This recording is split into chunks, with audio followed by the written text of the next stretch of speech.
The idea was sparked a long time ago, actually, before I started Elevation Coffee Roasters.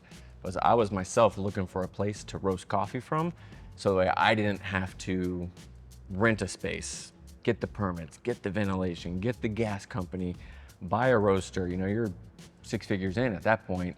So the idea, I ended up having to do all that stuff myself. So then as we're kind of moving along, I moved my roaster over to a bigger space, and that's when I have people, you know, asking me, hey, teach me how to roast. Can I use your roaster, that type of thing. And that's when I actually met Tom, was when he went to our Lutz location.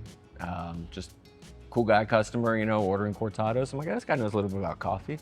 Let's chat, asking me all these roasting questions, you know? And so I'm like, yeah, dude, like, this is what I roast on this thing. He's like, oh, I'm roasting on this other thing. Like, would you teach me? Yeah, absolutely, bro, let's go. And that's really when the idea started happening. I was like, started getting more and more people wanting to learn how to roast and roast in a facility because they didn't want to have to go build their own out. And that's when he was like, bro, let's do this as a business. I'm like, are you for real?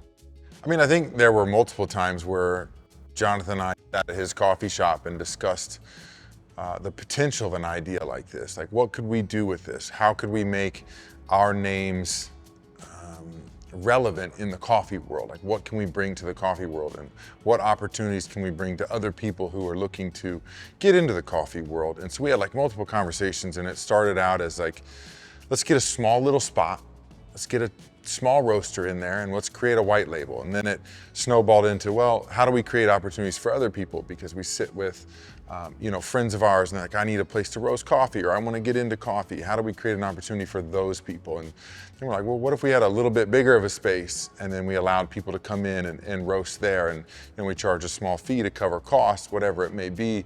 And then we just kind of fell into this snowball effect where it kept getting bigger and bigger and bigger, and we saw the opportunity, and we had a building, and we were like, this could be all of Florida.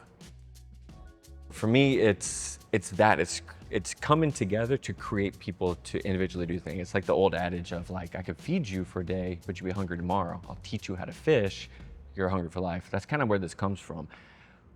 But there's many people we realize that don't want to maybe roast. Maybe they just want to open a cafe. We want to provide that for you. We have equipment that you can train on. We will have the coffee. We can provide it for you then. We can say, hey, we'll roast for you, we'll white label for you. Again, at the end of the day, it really comes down to, we just want better coffee out there for everybody so they can have that experience like that we've talked about before. Like, coffee is more than a cup, you know? I think the biggest mission for us is creating a culture in Florida that elevates everyone.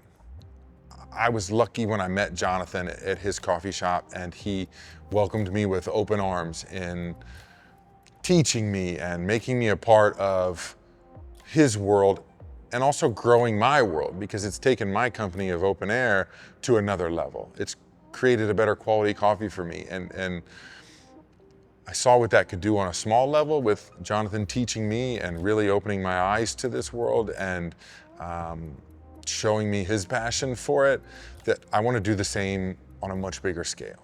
I hope they associate it with the beginning of their coffee journey. I hope that they say, dude, I have 2 shops now, and this is where I started. Like, if something like that didn't exist, I wouldn't be able to live this dream that I'm living. And I want that to be on that individual aspect. And I want it to be also in a communal aspect, where maybe that home barista thinks of it as the place that they learned how to do latte art, or the actual professional barista thinks of it as the place where they learned how to taste coffee properly.